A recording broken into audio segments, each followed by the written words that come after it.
स्वर्गीय पंतप्रधान राजीव गांधींनी असं म्हटलं होतं की दिल्लीतून गोरगरिबांच्या विकासासाठी 1 रुपया पाठवला तर त्यातील 85 पैसे मधले दलाल खातात आणि 15 पैसे प्रत्यक्ष विकासाला वापरले जातात। याचा अर्थ असा की 85 पैसे हे दलाली जात होती।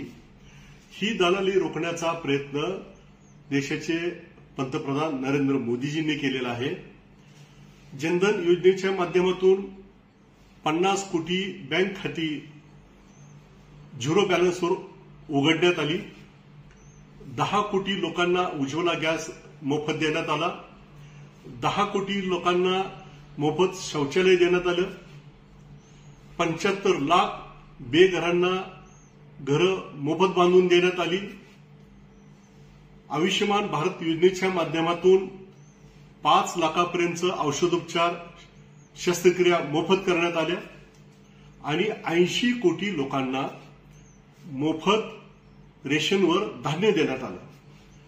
हे सर्व गोरगरिबांसाठी करत असताना काँग्रेसला आणि सोलापूरच्या काँग्रेसच्या उमेदवार प्रणितीताई शिंदे यांना दिसत नाही, कारण गोरगरिबांसाठी केलेला विकास याचं समाधान त्यांना नाही।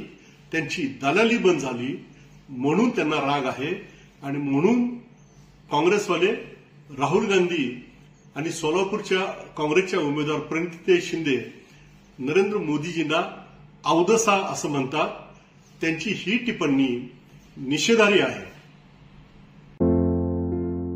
आमच्या लोक जनसेवा चॅनलला लाईक करा, शेअर करा, सबस्क्राईब करा।